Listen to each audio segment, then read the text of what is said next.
Supreme court ने आज एक बड़ा आदेश पारित किया है जिसमें ये कहा गया है कि दिल्ली एनसीआर से जितने भी स्ट्रे डॉग्स हैं, यानी सड़क पर जितने भी कुत्ते घूम रहे हैं, उनको पकड़ के शेल्टर्स में डालना होगा। सरकार को आदेश दिया गया है कि 8 हफ्ते के अंदर अंदर शेल्टर बनाए जाएं, वैन निकाली जाएं, ताकि जितने भी स्ट्रे कुत्ते घूम रहे हैं दिल्ली शहर में, उन सबको उठाकर एक शेल्टर में डाला जाए। सड़क पे से, पार्क्स में से कुत्ते हटा दिए जाएं। ये सुप्रीम कोर्ट ने इसलिए आदेश पारित किया है क्योंकि बच्चों के ऊपर स्ट्रे डॉग्स के अटैक के केसेस जो हैं लगातार बढ़ते नजर आ रहे थे। मीडिया रिपोर्ट्स को संज्ञान में लेते हुए सुप्रीम कोर्ट ने सुओ मोटो पिटिशन टेकअप की थी। हम बात कर रहे हैं डॉक्टर एशर जेसदास से, जो कि दिल्ली के स्टेट एनिमल वेलफेयर बोर्ड के एग्जीक्यूटिव कमेटी के मेंबर हैं। सर, सबसे पहले हमें ये बताइए, फिलहाल दिल्ली शहर में कितने स्ट्रे डॉग्स हैं और उनको पकड़ने के, उनको स्टेरिलाइज करने के लिए क्या किया जा रहा है? जी देखिए, एग्जैक्ट सेंसस तो डॉग्स का किया नहीं गया है रिसेंट टाइम्स में, लेकिन हमें जो एमसीडी के थ्रू जो ऑफिशियल नंबर्स मिले हैं वो उनके हिसाब से अबाउट पिछले 5 सालों में उन्होंने 7 लाख कुत्तों का की नसबंदी कराई, जो कि दिल्ली के स्ट्रे डॉग पॉपुलेशन से बहुत काफी अधिक है। तो इसका मतलब ये है कि ये जो नंबर्स हैं, ये इन्फ्लेटेड नंबर्स हैं, ये एक्चुअल में ऑन ग्राउंड हो नहीं रहे हैं, क्योंकि सारे अगर ये नंबर्स ट्रू होते तो सारे के सारे दिल्ली के जो कुत्ते हैं वो सारे स्टेरिलाइज्ड होते आज, पर ये ऐसा हुआ नहीं है। सो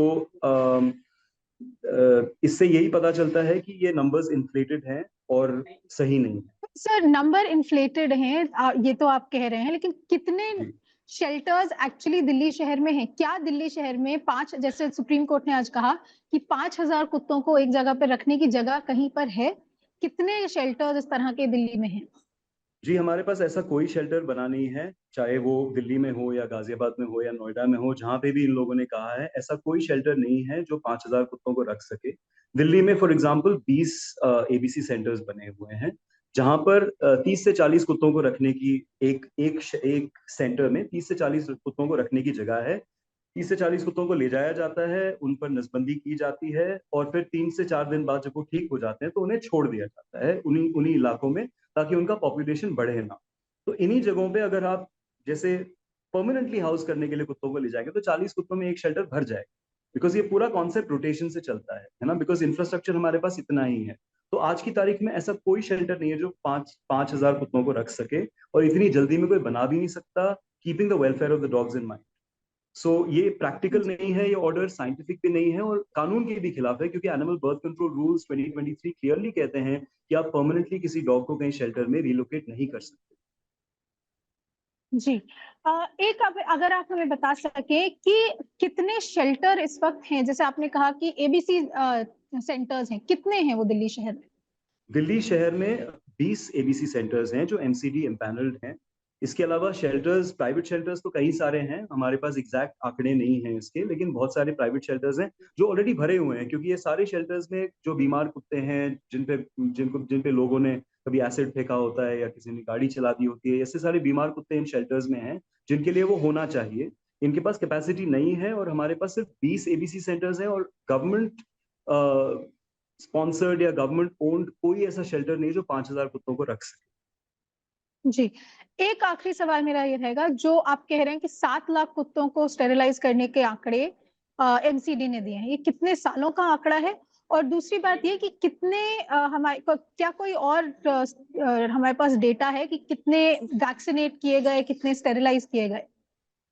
देखिए, जितने भी कुत्ते स्टेरिलाइजेशन के लिए उठाए जाते हैं as per the animal birth control rules, उनको रेबीज वैक्सीन लगाकर ही छोड़ा जा सकता है। तो जितने भी स्टेरिलाइज हुए हैं उनको वैक्सीनेट भी किया गया होगा। I mean as per the rules at least किया जाना चाहिए, लेकिन हमें एग्जैक्टली पता नहीं है इन्होंने कितने डॉग्स को स्टेरिलाइज किया है, बिकॉज अगर इनके आंकड़े एड अप होते हैं तो आज की तारीख में दिल्ली में कोई भी कुत्ता अनस्टेरिलाइज नहीं मिलना चाहिए हमें, but this is not the case. अभी भी हम देख रहे हैं कि कई जगहों पे अनस्टेरिलाइज्ड डॉग्स हैं, ये दिखाता है कि ये नंबर्स ही गलत हैं। तो हम इन नंबर्स को जी। बिलीव करके कोई आगे का डिसीजन ले ही नहीं सकते, because these numbers are fraud. Okay. आज जो सुप्रीम कोर्ट ने आदेश पारित किया है, क्या उसको चैलेंज किया जाएगा? आप लोगों का अगला कदम क्या रहेगा? जी, बिल्कुल चैलेंज किया जाएगा, लेकिन अभी फ़िलहाल इसके लिए क्या प्रोसीजर्स हैं, ये सब कंसल्टेशन में हैं। तो 1 या 2 दिन में हमें क्लैरिटी मिलेगी कि इसमें क्या कदम लिया जा सकता है। बट ज़रूर चैलेंज किया जाएगा बिकॉज़ ये अनकॉन्स्टिट्यूशनल है। हमारी जो भारतीय सभ्यता में अहिंसा का कल्चर है, इसके खिलाफ है। लीगल प्रोविजंस जो एबीसी रूल्स 2023 हैं, उसके खिलाफ है। साइंटिफिक नॉर्म्स के खिलाफ है, क्योंकि कई देशों में, कई शहरों में और कई दिल्ली के अंदर ही कई एरियाज में एबीसी जहाँ पे सक्सेसफुली इंप्लीमेंट की गई है, वहां पे कुत्तों की पॉपुलेशन में काफी कमी आई है और वहां पे लोगों और कुत्तों के बीच में जो टेंशन है वो बिल्कुल खत्म हो चुकी है। तो ये जी बिल्कुल अनसाइंटिफिक है, अनलॉफुल है, जी सुप्रीम कोर्ट के पहले के आदेशों के खिलाफ है। तो इसको जरूर चैलेंज किया जाएगा। जी। मेरा आखिरी सवाल ये रहेगा कि अब जैसे सुप्रीम कोर्ट ने आज आदेश पारित कर दिया कि आप शेल्टर बनाएं, 8 हफ्ते के अंदर आप इंफ्रास्ट्रक्चर लाएं, क्या आपको लगता है कि ये किया जा सकता है? क्या रुकावटें, क्या प्रॉब्लम्स आएंगी इसमें? देखिए, ये तो सरकार पर निर्भर है कि ये मतलब किस तेजी से ये शेल्टर बनाते हैं। लेकिन अगर आप जानते हैं किसी भी कंस्ट्रक्शन को पूरा करने में, अगर दिल्ली की गर्मी, सर्दी, बारिश, इन सब कंडीशन से अगर कुत्तों को बचा के रहना है, तो इट्स इम्पॉसिबल कि 2 महीनों में ऐसा कोई शेल्टर बन जाए। और बनना भी नहीं चाहिए। तो सवाल ये नहीं है कि बन सकता है या नहीं, सवाल ये है कि क्यों बनाए। ये तो पॉसिबल ही नहीं है कि आप इतने सारे जो सड़क पर कुत्ते हैं उन सबको एक शेल्टर में या कई सारे शेल्टर्स में आप बंद करें। बिकॉज बहुत सारी जगहों पे ये कोशिश भी कर चुके हैं डेवलपिंग कंट्रीज में, लेकिन ये कहीं पे सक्सेसफुली इंप्लीमेंट नहीं हो पाया है। तो डेवलपिंग कंट्रीज के प्रॉब्लम्स अलग हैं। ये लोग जो सोल्यूशंस देख रहे हैं वो यूएस जैसे, कनाडा जैसे डेवलप्ड कंट्रीज के इंफ्रास्ट्रक्चर को कंपेयर करके देख रहे हैं। वहां के प्रॉब्लम्स और हमारे प्रॉब्लम्स को कंपेयर नहीं किया जा सकता है, और यहाँ पे ऐसी सोल्यूशंस इम्प्लीमेंटेबल बिल्कुल नहीं है। तो आपके हिसाब से क्या करना चाहिए? क्या इम्प्लीमेंटेबल सॉल्यूशन है? क्योंकि मुसीबत तो है, कई केसेस हुए हैं जहाँ पे छोटे बच्चों को काट लिया है, दूध पीते बच्चे को काट लिया है, कई कई सारे कुत्तों ने मिलके बड़े बड़े लोगों को भी अटैक किया है। तो उसका फिर सोल्यूशन क्या है? देखिए, इसकी सोल्यूशन एक तो एनिमल बर्थ कंट्रोल रूल्स है, जहाँ पे आप स्टेरिलाइज करें इन कुत्तों को, ताकि इनकी इनकी जो पॉपुलेशन है वो धीरे धीरे बढ़े। फॉर एग्जांपल, हम जेएनयू कैंपस में 2020 में लगभग 600 कुत्ते थे।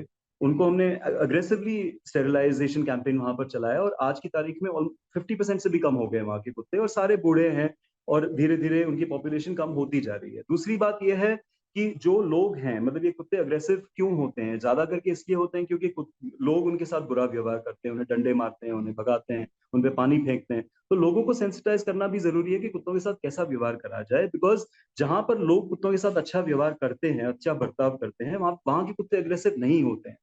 तो बच्चों का के काटने का एक एक या दो इंस्टेंसेस हमारे सामने आए हैं। जैसे दिल्ली में आज भी आंकड़े प्रेजेंट किए गए थे कि दिल्ली में आज की तारीख में रेबीज की वजह से एक भी मौत नहीं हुई। कुत्ते के काटने के इंसिडेंट्स तो कई हजार आ रहे हैं। माइकल्स क्यूरी की रिपोर्ट अगर आप देखें तो कई हजार केसेस हैं पिछले 2-3 साल करेक्ट। में अब ही। कुत्तों के काटने का जो जो सिलसिला है, इसमें हमने बहुत सालों से एक एक पॉइंट रेज किया है कि जो डेटा ये लोग यूज करते हैं वो हॉस्पिटल से जनरेट होता है। वहां जहाँ पे आप, जैसे आपको एक अगर किसी कुत्ते ने काट लिया है, तो आप जाते हैं टीका लगाने के लिए, तो आप 5 वैक्सीन लगाते हैं।